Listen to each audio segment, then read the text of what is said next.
Twelve class के board exam में formula का काफ़ी इम्पोर्टेंस है।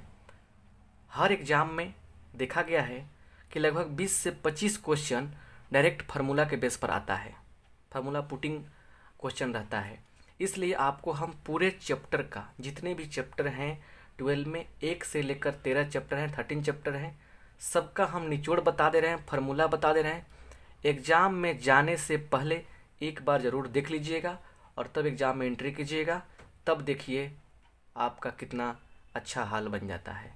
तबीयत प्रसन्न हो जाएगा, मन खुश हो जाएगा, है ना। चलिए, सबसे पहले हम लेते हैं फंक्शन से कुछ बातें, बात समझने का प्रयास करना है। बिल्कुल वही चीज़ बताएंगे जो आपके एग्ज़ाम में पूछा जाता है या आएगा। फर्स्ट बात देखिए, एन ए क्रॉस बी बराबर होता है एन ए गुने एन बी। अगर सेट की संख्या 3 कर दें अगर हम, तो भाई बात वही होगी एन ए गुने N B into N C. Tick मारना जरूरी समझिएगा। डायरेक्ट क्वेश्चन पूछेगा, कहीं कोई दिक्कत नहीं है, तुरंत आंसर कर दीजिएगा। एन ए का मतलब होता है कि ए में अवयव की संख्या। क्लियर। तीसरी बात भी समझिए, फंक्शन से बात है और बहुत बड़ा चीज़ है। फंक्शन बहुत इंपॉर्टेंट रोल होता है, कैलकुलस में भी, चाहे हर जगह भी फंक्शन का इंपॉर्टेंस रोल है। तीसरा फार्मूला देखिए काफ़ी अच्छा से कि एफ कह रहा है A to B, F A to B अगर कह रहा है, एफ जो होगा वो कहलाएगा 1 1। क्या कहलाएगा? 1 1। इफ एक फलन कब कहलाएगा? If f x 1 is equal to f x 2, जिससे क्या हो जाए x1 equal to x2। F x 1 का मान एफ एक्स 2 के बराबर है, तो वहाँ पे x1 इक्वल टू x2 मिलेगा, तो 1 1 होगा। बात समझ रहे हैं बढ़िया से। दूसरा, एफ जो होगा वह ऑन टू होगा यदि क्या हो जाए एफ ए बराबर बी। इसको ऐसे भी कह सकते हैं range is equal to range बराबर कोडोमेन, मतलब परिसर क्या होगा? सह प्रांत के इक्वल होगा। क्लियर बात समझ पा रहे हैं बढ़िया से? अब तो कोई दिक्कत नहीं है ना। एक भी क्वेश्चन नहीं छूटेगा, एक भी क्वेश्चन नहीं छूटेगा जो क्वेश्चन आएगा आपके फार्मूला पर। बात समझ पा रहे हैं बढ़िया से? देखिए, अच्छा देखिए, कभी कभी ऐसे पूछता है कि एफ क्या है। एफ जो है यह बाइजेक्टिव है। क्या है? बाइजेक्टिव है। मतलब बाइजेक्टिव का मतलब होता है कि फंक्शन क्या है यहाँ पर फंक्शन क्या है? फंक्शन यहाँ पे 1 1 भी है और फंक्शन ऑन टू भी है।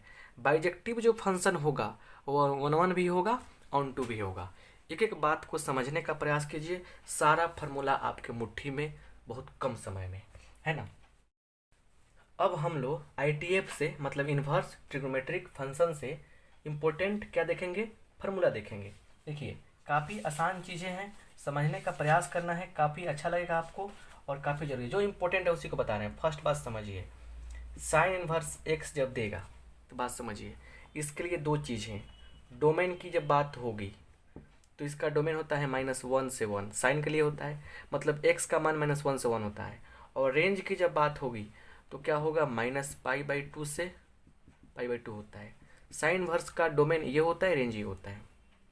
दूसरा, अगर यहाँ पे कॉस इन्वर्स एक्स की बात कर ले अगर हम लोग, तो डोमेन की जब बात होगी, डोमेन आ जाएगा -1 से 1, और रेंज जो होता है, रेंज क्या आएगा? तो आएगा 0 से पाई। अब बात समझिए बढ़िया से। पूछ देगा domain of cos inverse x, भाई -1 से 1 मार दीजिएगा। रेंज पूछेगा, 0 से पाई मारिएगा। बात समझने का प्रयास करना है, बस घबराना नहीं है। तीसरी बात समझिए, बिल्कुल टू द पॉइंट चीज समझा रहे हैं। Cos inverse x plus sine inverse x, है ना। उसके बाद tan inverse x plus cot inverse x, और फिर समझिए sec inverse x plus cosec inverse x. इन तीनों का मान जो है वो एक ही चीज़ होता है, π/2 होता है। क्या होता है? π/2 होता है। याद रख लीजिएगा, बात समझिए बढ़िया से। डायरेक्ट पूछेगा, कोई दिक्कत नहीं है, तुरंत ऑप्शन मारिएगा π/2 पर। बस cos sine tan cot sec cosec, clear बात है। चलिए, बहुत सारे फार्मूला लेके आए हैं और पूरे चैप्टर का रिवीजन करा रहे हैं आपको। बहुत मज़ा आने वाला है आपको, बस देखते चलिए।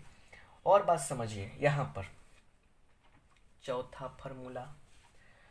फार्मूला है, इम्पोर्टेंट है। 3 sine inverse x is equal to लिखते हैं हम लोग sine inverse 3x minus 4x क्यों लिखते हैं। उसके बाद चौथा में लिखते हैं 3 कॉस इनवर्स एक्स की जब बारी आती है तो लिखते हैं cos inverse 4x Q minus 3x। क्या लिखते हैं 4x क्यू माइनस 3x। बात समझने का प्रयास कीजिए, जो इम्पोर्टेंट है वही बता रहे हैं, आपके एग्जाम में पूछता है उसी को बता रहे हैं। जितने भी अब तक एग्जाम हुए हैं सब में हम देखे हैं क्वेश्चन बैंक में, और सभी क्वेश्चन को समझने के बाद देखें क्या कि जो फार्मूला बार बार रिपीट किया है क्यों ना उस फार्मूला का लिस्ट एक बच्चों को प्रोवाइड किया जाए, आपको दिया जाए, ताकि आपका फिर से एग्जाम स्ट्रांग हो सके, एग्जाम में कोई प्रॉब्लम ना हो सके। तो वीडियो को लाइक कर दीजिए, क्योंकि आपके लिए मेहनत कर रहे हैं हम, आपका ही फर्ज बनता है मेहनत करने का। थोड़ा लाइक कर दीजिए और कमेंट करके बताइए कि वीडियो कैसा लग रहा है। चलिए शेयर करना है दोस्तों में, बहुत सारे दोस्तों में शेयर करना है। चलिए, कहा जाता है कि जिसका नियत साफ होता है उसका काम भी अच्छा होता है। नियत साफ करके सभी बच्चों को सबका साथ सबका विकास जो बात है इसको सार्थक बनाइए। चलिए अगला देखिए, 5वां फार्मूला लिखेंगे हम लोग। क्या लिखेंगे, tan inverse x plus tan inverse y अब बराबर होता है tan इनवर्स क्या x plus y 1 minus x y. लेकिन एक बात समझ लीजिए, इसके साथ एक कंडीशन आता है। कंडीशन को समझना काफ़ी ज़रूरी है। यहाँ पर कंडीशन क्या है कि x और y का जो मान है गुना जो हो रहा है यहाँ पे 1 से छोटा होना चाहिए। क्या होना चाहिए, 1 से छोटा होना चाहिए। और इसी में थोड़ा सा गड़बड़ कर देगा, tan inverse x plus y by 1 minus x y. ये जो है इसमें पाई जुड़ जाता है बालक। कब जुड़ता है, जब एक्स वाई का मान बड़ा होगा 1 से। कंडीशन दे देगा इतना, कह देगा कि इसका मान क्या होगा, तो भाई जैसे कंडीशन दिखाई देगा, कंडीशन अगर ये है तो ये मारिएगा, कंडीशन अगर ये है तो ये मारिएगा। छोटा सा कन्फ्यूजन बड़ा घातक बन सकता है। छोटा चीज़ नहीं कहा जाता है, देखने में छोटा लगता है लेकिन घाव करता है गंभीर, वही बात है। तो समझने वाली बात है, हम आपको समझा दिए। क्लियर। चलिए कुछ और बात है उसको भी समझाते हैं। 5 चीज़ है इसमें से निकला जो काफ़ी इम्पोर्टेंट निकला आपके लिए, बहुत ही VVI था, आपको बताया हमने। और भी कुछ क्वेश्चन है, जैसे इसमें से और देखते हैं formula, sine inverse x plus sine inverse y. और देखिए यहाँ पर क्या होगा, sine inverse x 1 minus y square plus y 1 minus x square. ये बात तो है। अब बात समझिए, यहाँ पर क्या है, प्लस है तो यहाँ पर प्लस है, यहाँ माइनस रहेगा तो क्या हो गया, माइनस हो जाएगा। जो साइन रहेगा वही साइन रखेंगे।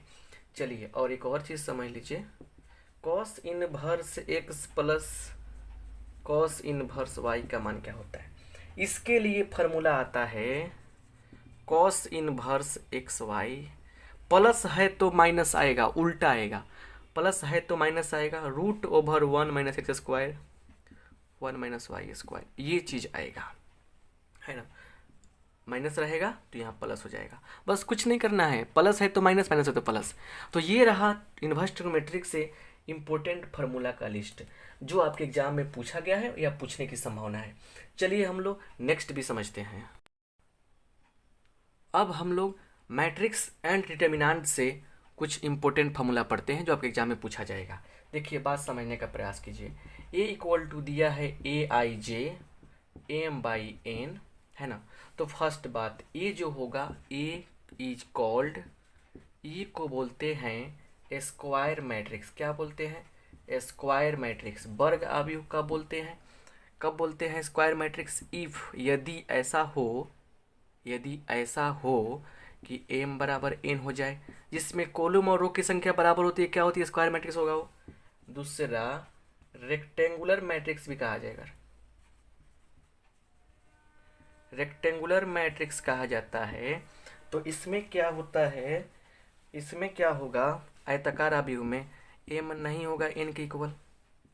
तीसरा हॉरिजॉन्टल, हॉरिजॉन्टल माने होता है क्षैतिज, हॉरिजॉन्टल मैट्रिक्स ये जो है इसमें क्या होता है, m छोटा होता है n से, कॉलम की संख्या अधिक होती है, हॉरिजॉन्टल होगा, और डी नंबर में आएगा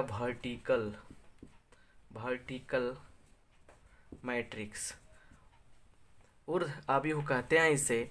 इसमें क्या होता है, m is greater then n। एक m और n पर क्या निकला आपको, 1 2 3 4 4 पार्ट निकला, समझ में आया ना। और भी पार्ट निकलेगा ई नंबर में, कहेगा रो मैट्रिक्स कब कहलाएगा, रो मैट्रिक्स कब कहलाएगा, जब m का मान क्या हो, 1 हो जाए, मतलब ओनली 1 रो, सिर्फ एक रो की बात होगी तब रो मैट्रिक्स कहलाएगा। और जब क्या हो यहाँ पर कॉलम मैट्रिक्स n बराबर 1, जब सिर्फ ओनली 1 कॉलम की जब बात होगी तो उसे कॉलम मैट्रिक्स बोलते हैं। तो ये निकला मैट्रिक्स से, देखिए एक m और n के खेल पर इतना सारा निष्कर्ष निकला। अब देखिए और भी इंपॉर्टेंट चीज़ है, समझने का प्रयास कीजिए। देखिए ए क्या है, स्क्वायर मैट्रिक्स है, क्या है, स्क्वायर मैट्रिक्स है। देन तब फर्स्ट बात, ए को बोलते हैं सिमेट्रिक, क्या बोलते हैं, सिमेट्रिक मैट्रिक्स बोलते हैं, क्या बोलते हैं, symmetric matrix. If A dash बराबर ए आ जाए या ए आई जे बराबर ए जे आई आ जाए, ट्रांसपोज करने पर सेम टू सेम आ गया, तब भी क्या होगा, सिमेट्रिक होगा। या ए आई जे बराबर ए जे आई, ऑप्शन देखिए भाई बहुत बार पूछा हुआ है। चलिए इसी ए को बोलते हैं स्क्यू सिमेट्रिक, ऐसे लिखते हैं, सममित अभी उसको बोलते हैं, हिंदी में इसको बोलते हैं स्क्यू सिमेट्रिक मैट्रिक्स, मतलब विषम सममित आव्यूह, हिंदी क्या हुआ, विषम सममित आव्यूह। इफ कंडीशन क्या है कि ए डैश का मान माइनस ए आई या ए आई जे और माइनस ए जे आई हो जाए। और एक और बात सुन लीजिए कि स्क्यू सिमेट्रिक मैट्रिक्स में डायगोनल एलिमेंट, मतलब विकर्ण सदस्य क्या होता है, 0 होता है, डायगोनल एलिमेंट 0 होता है, समझ में आया ना बात। मतलब ए आई जे बराबर 0 होगा यदि आई बराबर क्या हो जाए, जे हो जाए। स्क्यू सिमेट्रिक मैट्रिक्स की चर्चा हो रही भाई, स्क्यू सिमेट्रिक विषम सममित आव्यूह में ए आई जे का मान 0 होता है, जिसमें आई और जे बराबर होता है, डायगोनल एलिमेंट क्या होता है, 0 होता है। बात समझ पा रहे बढ़िया से। चलिए एक एक बात को समझते चलना है ताकि कोई दिक्कत नहीं होगी, क्लियर बात है ना। अच्छा देखिए पहले यहाँ पे बात को बढ़िया से समझते हैं। समझना यह है कि ए का ट्रांसपोज ए आता है, ए का ए बी का ट्रांसपोज करते हैं तो बी ट्रांसपोज ए ट्रांसपोज आता है। वहीं किसी अंक से गुना करके करेंगे तो इस अंक पर कोई प्रभाव नहीं पड़ेगा, ऐसे आएगा, याद करना पड़ता है ना आपको बात ही। अच्छा थोड़ा सा इधर ध्यान दे दीजिए, ए बी बराबर बी ए बराबर आई, बात समझिए। ए और बी क्या है, दोनों सेम ऑर्डर का स्क्वायर मैट्रिक्स है, दोनों में गुना किया आइडेंटिटी मैट्रिक्स आया। तो इस केस में क्या होता है, बी का इन्वर्स ए होता है, ए का इन्वर्स बी होता है। अब बात समझने का प्रयास कीजिए, यहाँ पे कुछ और क्लू निकला, ए इन्वर्स होता है आई, और बात समझिए ए बी का इन्वर्स होता है बी इन्वर्स ए इन्वर्स, है ना। देखिए रटते जाना है, बस देखते जाना है। उसके बाद क्या है, यहाँ पर ए इन्वर्स का इन्वर्स करेंगे तो आता है क्या, आपको ए आता है। और कुछ और बात समझ लीजिए, यहाँ पर आई का पावर क्यू हो आई आएगा, आई का पावर एन हो आई आएगा।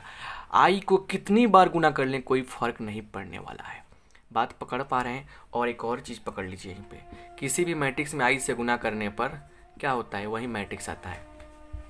तो इतना फंडा क्लियर हुआ कि नहीं हुआ। चलते हैं कुछ और फंडा पर, सारे फार्मूला दिमाग में बत्ती जला देगा आपके, है ना। चलिए और देखते हैं यहाँ पे, क्लियर बात समझिए।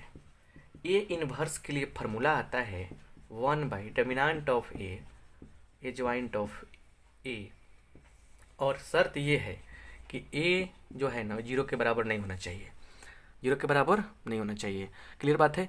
अब बात समझने का प्रयास कीजिए। यहाँ पे आता है ए इन्वर्स का डिटर्मिनेंट तो होता है 1/डिटर्मिनेंट ऑफ ए। क्लियर बात समझ में है ना। अब देखिए और भी बात है, एडजॉइंट ए का डिटर्मिनेंट क्या होगा। शर्त ये है कि ए जो है n/n ऑर्डर का मैट्रिक्स है। तो देखिए करते हैं क्या, लिखते हैं डिटर्मिनेंट ऑफ ए n-1। बात समझ पा रहे हैं बढ़िया से। ए ट्रांसपोज का डिटर्मिनेंट क्या होता है, डिटर्मिनेंट ए के बराबर होता है।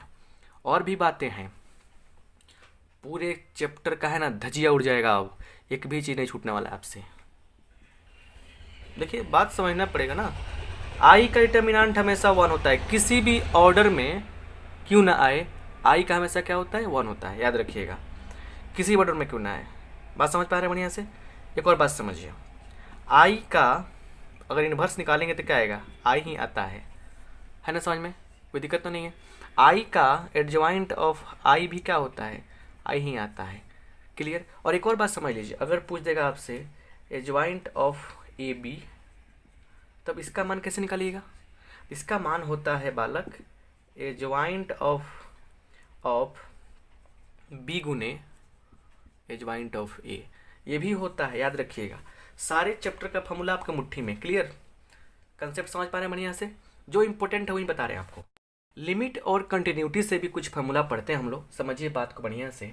यहाँ पर समझिए, limit x tends to 0 x का पावर n a के power n x minus a का मान होता है n a के पावर n माइनस 1, ये होता है, याद रखिएगा। बहुत यूजफुल फार्मूला है, पूछ देगा दांत दिखाना पड़ेगा आपको। समझ पा रहे बढ़िया से बात को। Limit x tends to 0 e के पावर x माइनस 1/x 1 होता है। तीसरा, limit x tends to 0 a के पावर x माइनस 1/x होता है log a होता है। चौथा बात भी समझ लीजिए भाई, लिमिट x टेंड्स टू 0 है ना, साइन x/x क्या होता है 1 होता है। जो इम्पोर्टेंट है वही आपको बताना चाह रहे हैं हम, वही चीज़ बता रहे हैं। तो उसके बाद क्या आएगा, 10x/x बराबर 1 होना चाहिए।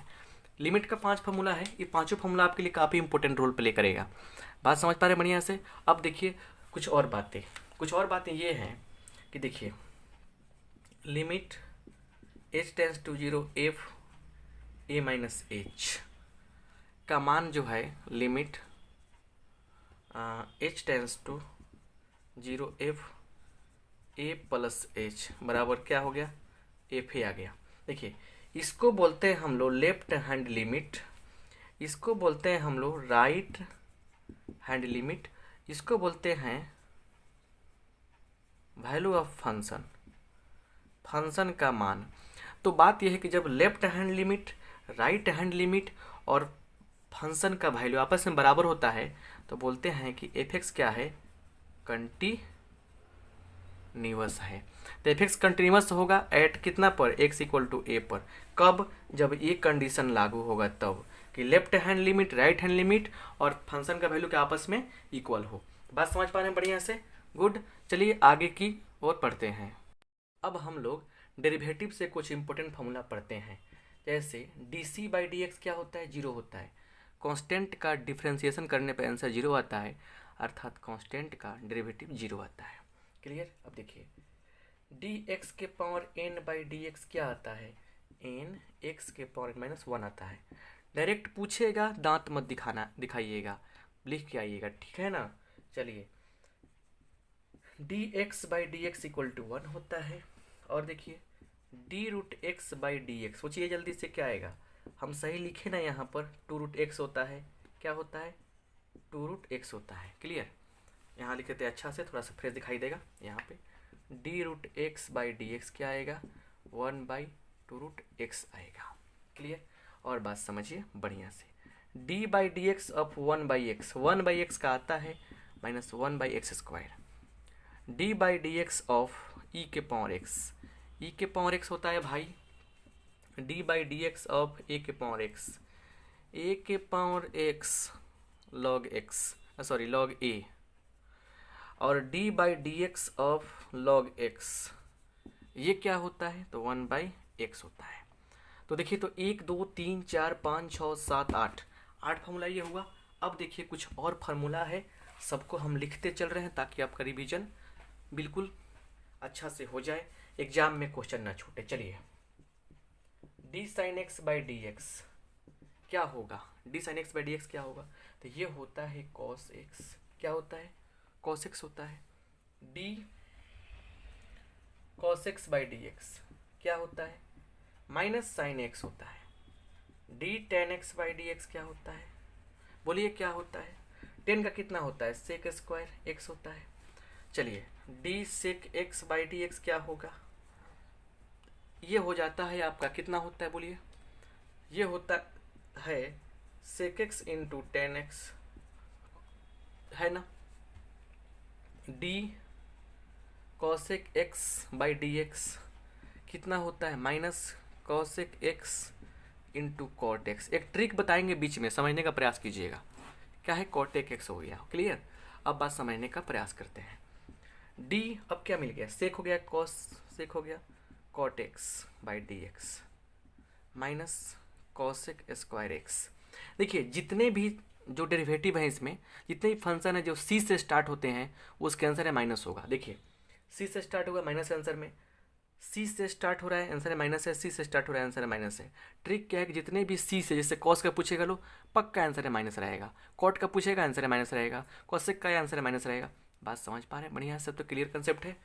अच्छा चलिए, और भी है, साइन वर्स एक्स की जब बात आती है तो बच्चे भूल जाते हैं कि सर क्या होगा। देख लीजिए जल्दी से, दिमाग में आया ना बात, ऐसा होता है ना। चलिए, कॉस इनवर्स एक्स की जब बात होती है तो वहाँ भी मिस्टेक नहीं होनी चाहिए, माइनस लगा कर देखिए, फिर सी से आया माइनस आएगा ना, तो भाई ट्रिक भी ज़रूरी है ना।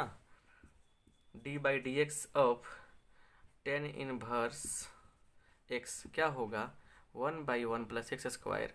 अब तो आप लोग इतना तेज हो गए हैं, अगर पूछेंगे आपसे D by d x of बता दीजिए कॉट इनवर्स एक्स, तो सी से आया तो आंसर है माइनस पक्का रहेगा 1 प्लस एक्स स्क्वायर, है ना। तो इस ढंग से हम लोगों ने क्या देखा, बहुत सारे इंपॉर्टेंट फार्मूला देखा। कुछ छूट भी रहा है कोसेक और सेक का, उसका भी काम कर देते हैं, ठीक, कि उसका भी काम हो जाए अच्छा से। चलिए, d by d x of cosec c से शुरू हो रहा है, आंसर में आएगा -1/x रूट एक्स स्क्वायर -1 आया ना माइनस में। और d by d x of sec, किसका, सेक इनवर्स एक्स क्या आ जाएगा, 1/x ये आ जाएगा। तो ये सारे फार्मूले क्या हुए, डेरिवेटिव से लिए गए हैं, डेरिवेटिव का इंपॉर्टेंट फार्मूला हुआ। एक भी क्वेश्चन नहीं छूटनी चाहिए, बस ये बात को दिमाग में फिक्स रखिएगा, बात है ना। और एक और चीज़ समझ लीजिए यहाँ पे, limit h tends to 0 a minus h minus f a बट्टा माइनस एच, ये होता है left hand derivative, left hand derivative. वहीं अगर आ जाएगा limit h tends to 0 f a plus h minus f a by plus h, इसको बोलेंगे राइट हैंड डेरिवेटिव। ये सब चीज़ें समझनी काफ़ी ज़रूरी है, जो नहीं समझेंगे वो पछताएंगे, क्लियर। अब हम लोग एप्लीकेशन ऑफ डेरिवेटिव मतलब एओडी से कुछ इंपॉर्टेंट फार्मूला पढ़ते हैं, वो भी आपके लिए यूजफुल है। फर्स्ट बात समझिए, यहाँ पे इंक्रीजिंग की बात कर रहे हैं। इंक्रीजिंग का मतलब होता है वर्धमान। इंक्रीजिंग में दो टाइप की बातें पढ़ते हैं हम लोग, एक होता है स्ट्रिक्टली इंक्रीजिंग मतलब निरंतर वर्धमान, एक होता है ओनली इंक्रीजिंग, सिर्फ इंक्रीजिंग लिखते हैं हम लोग, है ना, सिर्फ वर्धमान की बात होती है। देखिए, इसके लिए दो कंसेप्ट है कि इफ़ कह रहा है क्या, if x1 is less than x2, क्या है, x1 x2 से छोटा है और फंक्शन fx1 क्या हो जाए, छोटा हो जाए fx2 से, तो इस केस में क्या बोलेंगे, स्ट्रिक्टली इंक्रीजिंग बोलेंगे। और डिफ्रेंसिएशन मेथड से करते हैं, एफ डैश एक्स का मान 0 से बड़ा होना चाहिए, तो क्या बोलेंगे, स्ट्रिक्टली इंक्रीजिंग बोलेंगे। ओनली इंक्रीजिंग में चलिए, x is less than x1 is less than x2, जिससे क्या होना चाहिए, fx1 इज लेस देन और इक्वल टू fx2। इस केस में क्या होगा, सिर्फ इंक्रीजिंग की बात करेंगे। फर्क ये है कि इसमें इक्वल टू का साइन आ गया, और डिफ्रेंशिएशन मेथड में क्या होगा, ये बड़ा या बराबर होता है। क्लियर बात हुआ ना। इंक्रीजिंग के केस में 2 पार्ट हुआ, दोनों पार्ट को समझा दिया आपको। अब आते हैं डिक्रीजिंग के। डिक्रीजिंग के मतलब होता है ह्रासमान, समझे ना? डिक्रीजिंग का मतलब समझ रहे हैं? इसमें जब आएगा स्टेटली डिक्रीजिंग, तो क्या समझिएगा कि x1 is less than x2 but fx1 is greater then fx2। x1 छोटा है लेकिन fx1 क्या हो गया, बड़ा हो गया, या f डैश x क्या होना चाहिए, 0 से छोटा होना चाहिए। इस केस में क्या होगा, स्टेटली डिक्रीजिंग होगा। ओनली डिक्रीजिंग जब बात करेंगे सिर्फ डिक्रीजिंग की, तो वही कंडीशन है कि x1 is less than x2, जिससे क्या होगा fx1 is greater than equal to fx2। ये काम कर लेंगे हम लोग तो कोई दिक्कत हम लोग को नहीं होगी। क्लियर? या डिफ्रेंशिएशन मेथड कहता है कि f डैश x क्या होना चाहिए, 0 से छोटा या बराबर होना चाहिए, है ना? तो बात समझने का प्रयास करें। ये आप देख लिए डिक्रीजिंग और इंक्रीजिंग की कंडीशन। और भी है एओडी में टेंजेंट नॉर्मल की जब बात सीखते हैं हम लोग, उसको भी समझ लेते हैं। Tangent and normal, tangent and normal, इसको भी समझ लेते हैं बढ़िया से। ये क्या होता है, जो इम्पोर्टेंट है वही बताना चाहते हैं आपको। देखिए स्लोप की जब बात होती है तो स्लोप किसकी, यहाँ बॉर्डर डालते हैं हम। टेंजेंट की स्लोप की जब बात होगी, देखिए यहाँ लिखते हैं स्लोप और अच्छा रहेगा। तो टेंजेंट का स्लोप होता है dy बाई डी एक्स, है ना, किसी पॉइंट पर x1 y1। इसमें हो जाएगा -1 by dy by d x x1 y1। ऐसे भी कह सकते हैं -1 by slope of tangent, tangent की ढाल। क्लियर बात है ना?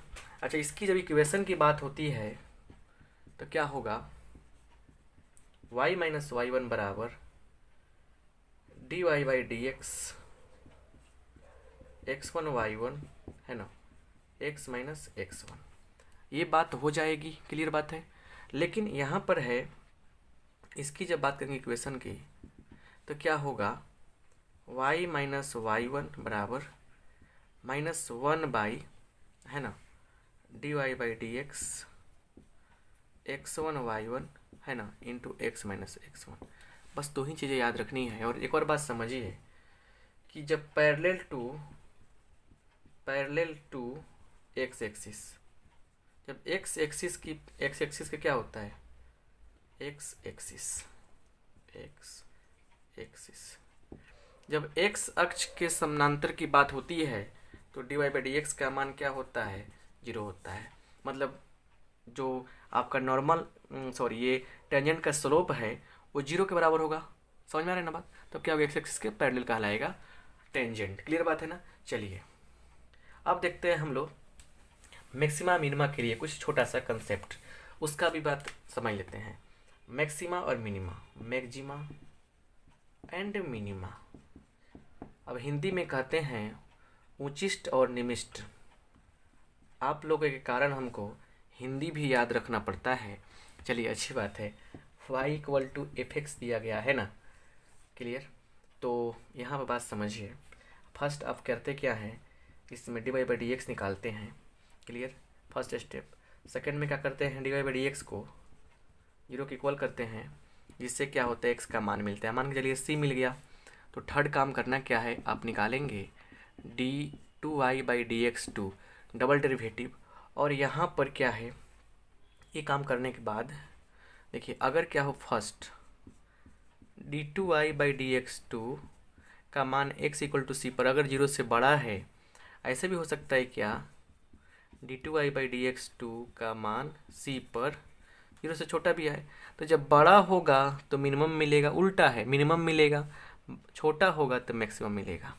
चलिए, तो एओडी का सारा फार्मूला मिला आपके लिए। अब हम लोग इंटीग्रेशन से इम्पोर्टेंट फार्मूला सीखेंगे। देखिए, बड़ा बढ़िया से समझने का प्रयास करना है कि इंटीग्रेशन से है x के पावर n dx रहता है, तो इसका इंटीग्रेशन करने पर रिजल्ट क्या मिलता है, पावर में एक जोड़ेंगे, उसी पावर से भाग करेंगे, प्लस c जोड़ते हैं। बस देखते चलिए, जितना इंपॉर्टेंट इंटीग्रल्स है सबको हम बता देते हैं। अगर आपको dx का मान निकालना तो क्या हो जाएगा, x प्लस सी हो जाएगा। क्या हो जाएगा, x प्लस सी। तीसरा बात समझिए, अगर आपको 1/x मिला तो क्या लिखिएगा, लॉग मॉड x लिख दीजिएगा प्लस c। बात समझ पा रहे हैं बढ़िया से। चलिए चौथा बात ये है कि आपको चौथा बात के लिए कहीं जाने की आवश्यकता नहीं है, समझने का प्रयास करना है बस। कि अगर आपको इंटीग्रेशन करना हो किसका, तो cos x dx का, तो क्या मिलेगा आपको, मिलेगा sin x प्लस सी। लेकिन अगर वहीं आ जाए, देखिए बढ़िया से, sin x dx आ जाए तो ये मिलेगा माइनस cos x प्लस सी आ जाएगा। चलिए इतना बात समझ में आ गया ना। चलिए अब 6 नंबर भी समझते हैं। 6 नंबर समझिए, इसमें आया है cosec square x d x. इसका इंटीग्रेशन क्या होगा, तो माइनस कॉट एक्स प्लस सी होगा।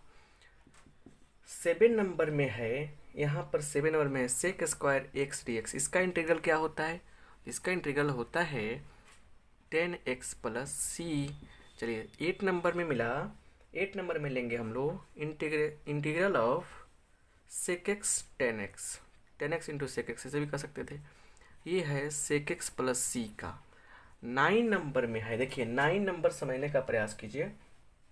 9 नंबर में है integral of cosec x into cot x d x equal to हो जाएगा, क्या होगा, तो जल्दी से देखिए minus cos x plus c. इतना बात समझ में आ गया ना। 10 नंबर में देखिए ई के पावर एक्स डी एक्स बराबर ई के पावर एक्स प्लस सी। इतना बात समझ में आ गया। चलिए और भी हम लोग चलते हैं, बस थोड़ा सा और है लेकिन आपके काम का चीज़ है, समझना काफ़ी ज़रूरी है ना। 11 नंबर में हम लोग लेंगे, देखिए क्या समझेंगे, यहाँ लेंगे हम लोग 1/1 माइनस एक्स स्क्वायर, ऐसे लेंगे dx। तो ये क्या हो जाएगा, साइन इनवर्स x हो जाएगा प्लस सी। समझ पा रहे हैं बात को बढ़िया से। चलिए 12 नंबर में लेंगे 1/1 प्लस एक्स स्क्वायर dx। तो क्या हो जाएगा, ये हो जाएगा आपको tan, क्या मिलेगा आपको, tan मिलेगा, tan इनवर्स x प्लस सी। 13 नंबर में देखिए, 13 नंबर में लेंगे, जो इम्पोर्टेंट है वहीं आपको लिस्ट करके दे रहे हैं ताकि कन्फ्यूजन नहीं हो आप लोगों को, कन्फ्यूजन का सिस्टम से आप लोग दूर रहें। सेक इनवर्स एक्स प्लस सी। बात समझ पा रहे हैं बढ़िया से। अच्छा चलिए 14 नंबर समझ लेते हैं। 14 नंबर है ए के पावर एक्स डी एक्स बराबर क्या है, तो ए के power x by log a plus c. ये बात समझ में आना चाहिए आपको, क्या है, ए के power x plus log a plus सी है। इतना बात क्लियर हुआ कि नहीं हुआ। चलिए ये बात क्लियर हुआ तो एक और बात समझ लीजिए। 15 नंबर में अगर ऐसा आ जाए कि 1/√x का क्या होगा इंटीग्रेशन, तो भाई कुछ नहीं करना है, इसका आंसर होता है 2√x प्लस सी। क्या होता है, 2√x प्लस सी। 15 बात समझ में आ गया। 16 भी समझ लीजिए कि अगर सिर्फ आपसे पूछा जाए सेक एक्स डी एक्स का क्या होगा, सेक एक्स का इंटीग्रेशन क्या होगा, तो लिखिएगा log sec x plus ten x mod डाल के सी जोड़ देंगे। और 17 नंबर है कॉसेक एक्स डी एक्स, तो ये हो जाएगा log cosec x minus cot x plus c. समझ पा रहे हैं बढ़िया से बात को। अब देखिए और भी बात है, एक और चीज़ है कि इंटीग्रेशन ऑफ आएगा 18 नंबर में tan x dx। तो क्या लिखिएगा आप, तो लिखिएगा log sec x प्लस सी मॉड में, है log sec x प्लस सी मॉड में। बात समझ पा रहे हैं बढ़िया से, यहाँ तक कोई दिक्कत नहीं है। चलिए ये बात कंप्लीट हो गई। इंटीग्रेशन में एक भी फॉर्मूला आपसे दिक्कत नहीं होना चाहिए। अब हम लोग वेक्टर से कुछ इंपॉर्टेंट फॉर्मूला समझते हैं। चलिए देखिए यहाँ पर r इज इक्वल टू दिया है x i cap plus y j cap plus z के कैप, है ना।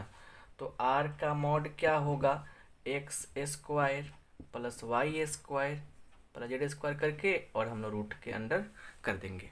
ये बात समझ में आ गया ना। अच्छा नेक्स्ट बात भी समझना काफ़ी ज़रूरी है। बात को समझने का प्रयास कीजिए कि यहाँ पर एक पॉइंट है, इसका कोऑर्डिनेट है x1 y1 z1। यहाँ पर एक पॉइंट है जिसका कोऑर्डिनेट है x2 y2 z2। तो इसलिए AB का मान क्या होगा, तो x2 minus x1 i cap plus y2 minus y1 j cap plus z2 minus z1 k cap. ये है कि नहीं है? बात समझ रहे हैं बढ़िया से? दो पॉइंट को ज्वाइन करने वाली लाइन का जब हम लोग निकालते हैं, वेक्टर के मान निकालते हैं, तो क्या करते हैं, बाद वाला माइनस पहले वाला करके निकाल लेते हैं। ये बात समझ पा रहे हैं बढ़िया से? चलिए, बहुत सारी बातें हैं, समझना काफ़ी ज़रूरी है आपको। अच्छा समझते चलिए। तीसरी बात समझिए कि अगर x i cap plus y j cap plus z के कैप बराबर है ए आई कैप, और उसके बाद देखिए यहाँ दिया है B j cap C k cap, तो सिंपल बात है, एक्स एक का मान हो जाएगा, वाई का मान बी होगा, जेड का मान सी हो जाएगा। X equal to a, y equal to b, z equal to c. बात समझ पा रहे बढ़िया से? ऐसे कंपेयर करके हम लोग निकाल लेते हैं। क्लियर बात हुआ कि नहीं हुआ? चलिए और भी बात समझते हैं अच्छा से, बस देखते चलिए। यहाँ पे ये देखिए, यहाँ पर एल एम और एन ये होता है डायरेक्शन कोसाइन, ठीक है ना। और एक वेक्टर दिया है position vector a i cap b j cap plus c k cap, है ना। तो ए बी और सी इसको बोलते हैं डी रेशियोज। क्या बोलते हैं हम लोग? डी रेशियोज, मतलब दिक अनुपात। क्या बोलते हैं? डायरेक्शन रेशियोज बोलते हैं, हिंदी में दिक अनुपात बोलते हैं। तो देखिए, एल का मान लिखते हैं हम लोग cos alpha, cos beta, cos gamma. Clear बात है? और कुछ कंडीशन समझिए, cos square alpha plus cos square beta plus cos square gamma बराबर 1 होता है। इसी को बदल देंगे साइन में, sine square alpha plus sine square beta plus sine square gamma की जब बात होगी तो इसका मान 2 होता है। और जस्ट इसको ऐसे भी लिखा जा सकता है l square plus m square plus n square बराबर 1। ये बात समझ में आ रहा है ना बात आपको अच्छा से? चलिए, टू द पॉइंट जितने फार्मूला है सबको रिवाइज करा दे रहे हैं हम, ताकि कोई दिक्कत आपको नहीं होगी। ए डॉट बी बराबर होता है ए का मैग्नीट्यूड बी का मैग्नीट्यूड कॉस थीटा। वहीं पर देखें हम लोग, ए क्रॉस बी का मान होता है ए का मैग्नीट्यूड बी का मैग्नीट्यूड साइन थीटा और ईटा कैप। क्लियर? बात समझने का प्रयास करनी है आपको, है ना। देखिए, ये यूनिट वेक्टर होता है। क्लियर बात है ना?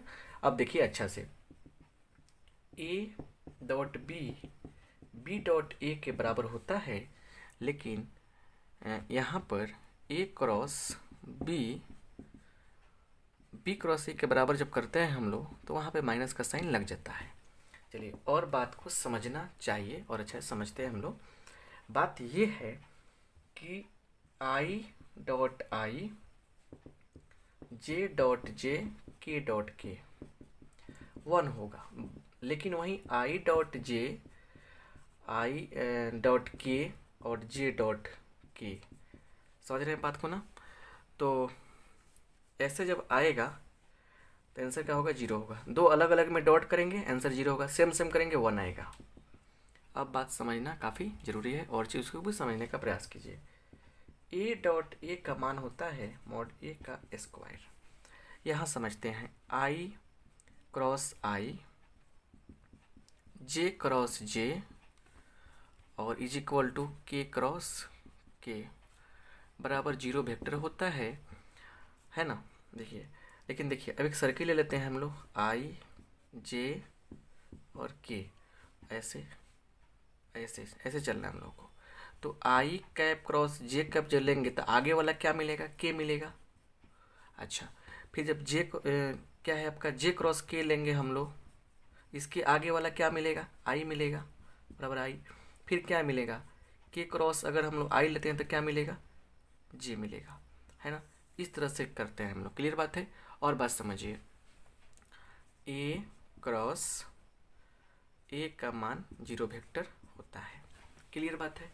और बात समझते हैं इधर कि अगर ए क्या है, परपेंडिकुलर है बी पे, तो यहाँ पर ए डॉट बी बराबर 0 हो जाएगा। बात क्लियर हुआ कि नहीं हुआ? इतना सारा बात पकड़ लेना है, तो कोई दिक्कत आपको वेक्टर में नहीं होगा। इतना इंपॉर्टेंट चीज़ें बता दिया आपको हमने, ठीक है ना। चलिए, अब हम लोग चलते हैं कुछ और पॉइंट पे, और 3D में देखते हैं क्या हो रहा है। अब हम लोग 3D से कुछ इम्पोर्टेंट फार्मूला देखेंगे। देखिए यहाँ पर 3D की बात आ गई तो देखिए बात समझिए। पहला बात ये है कि यहाँ पर देखिए x1 y1 z1 है ना, x2 y2 z2, ये हो गया a, यह हो गया b। इसलिए ए बी का मान क्या होगा, x2 माइनस x1 का whole square plus y2 minus y1 का whole square z2 minus z1 का होल स्क्वायर है ना, इसका रूट कर देंगे। बस ये डिस्टेंस फॉर्मूला कहलाता है, याद रखिएगा इस बात को। समझ पा रहे हैं बढ़िया से? चलिए अब देखिए अच्छा से समझने का प्रयास कीजिए। दूसरा बात समझिए। दूसरी बात ये है कि distance from origin, distance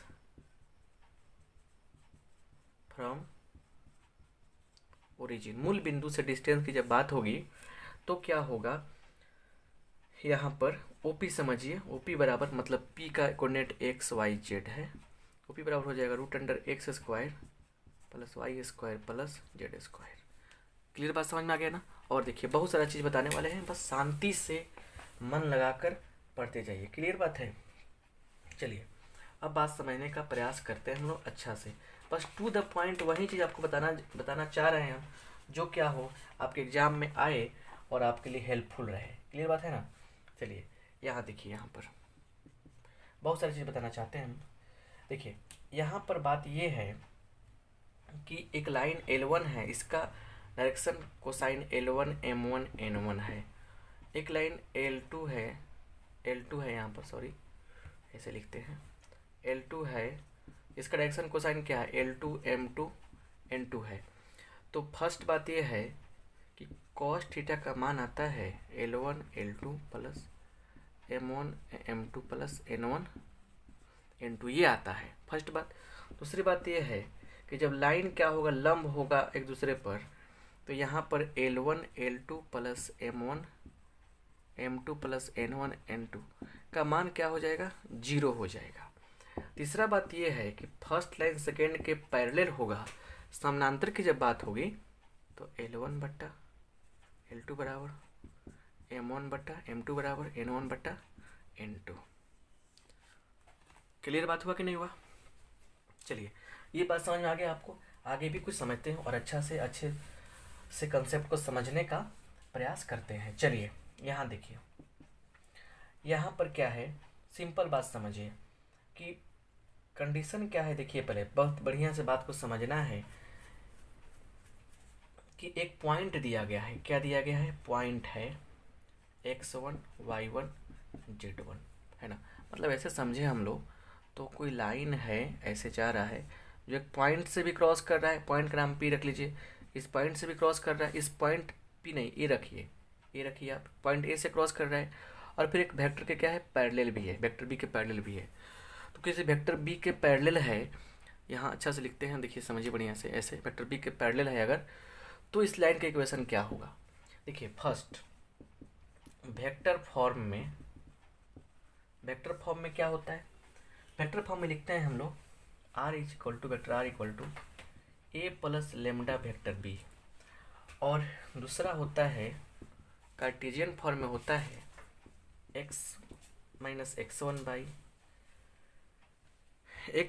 x1 by a बराबर y minus y1 by b बराबर z minus z1 by c। ये जो है क्या है, dr ऑफ लाइन्स का लाएगा, डायरेक्शन रेशियो ऑफ लाइन, है ना। बात समझ पा रहे हैं बढ़िया से? अब तो कोई दिक्कत नहीं है। चलिए अब बात समझने का प्रयास करते हैं, कुछ और बात समझते हैं अच्छा से। चलिए दो रेखाएं दी गई हैं 3D में, मैंने स्पेस में, r बराबर a1 प्लस लेमडा b1 और r बराबर a2 प्लस म्यू b2, दूसरा कांस्टेंट लेते हैं हम लोग म्यू b2, है ना। इसलिए cos थीटा का मान क्या लिखते हैं हम लोग, तो दोनों के बीच एंगल क्या बन रहा है, थीटा बन रहा है, तो cos थीटा का मान क्या लिखेंगे हम लोग, cos थीटा का मान लिखते हैं b1 dot b2 by b1 का मॉड b2 का मॉड। देखिए बात याद रखिए, यहाँ m1 m2 भी कर देगा तो कोई फर्क नहीं पड़ना चाहिए आपको, कंडीशन यही अप्लाई होगा। बात समझ पा रहे हैं ना? अच्छा चलिए, अगर वही बात कार्टेशियन फॉर्म में किया जाए तो x माइनस x1 बट्टा a1, y माइनस y1 बट्टा b1 बट्टा c1 and x minus x2 बट्टा a2, y माइनस y2 बट्टा b2 c2, ऐसे लिखते हैं ना हम लोग। ये बात समझ पा रहे हैं बढ़िया से?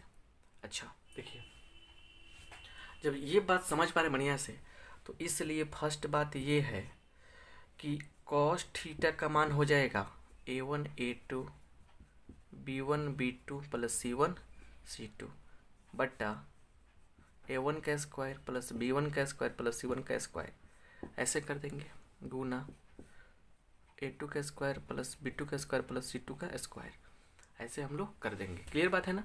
चलिए अब बात को समझने का प्रयास कीजिए। अगर क्या हो, लाइन क्या हो, थीटा का मान कितना हो जाए, 90 डिग्री हो जाए, मतलब एंगल कितना बन है दोनों के बीच में, 90 का बन रहा है। सिंपल कंडीशन याद रखिएगा, a1 a2 plus b1 b2 plus c1 c2 बराबर 0 होता है। जब भी 90 की बात है कि ऐसा कंडीशन अप्लाई होगा। ये बात समझ पा रहे हैं बढ़िया से? इतना तक क्लियर हो गया। और चलिए और कुछ बात और समझते हैं, और बात समझने के बाद आगे बढ़ेंगे हम लोग। चलिए, बहुत ही बढ़िया, बहुत अच्छा से समझ रहे हैं आप लोग। वीडियो को लाइक करते चलिए समझ रहे हैं तो, और देखते चलिए आगे। यहाँ देखिए, यहाँ पर देखिए a1x plus b1y c1z plus d1 बराबर 0, a2x plus b2y plus c2z plus d2 बराबर 0। दो को प्लेन दिया गया है ना? तो दोनों के लिए कॉस थीटा का मान क्या निकालते हैं, दोनों के बीच एंगल थीटा है, थीटा का मान क्या निकलता है? फर्स्ट बात a1 a2 plus b1 b2 plus c1 c2, just पहले वाला बात, बट्टा दोनों का मॉड कर देंगे, बट्टा a1 का स्क्वायर प्लस b1 का स्क्वायर प्लस c1 का स्क्वायर, ऐसे गुने a2 का स्क्वायर प्लस b2 का स्क्वायर प्लस c2 का स्क्वायर, ऐसे कर देंगे, ऐसे कर देंगे।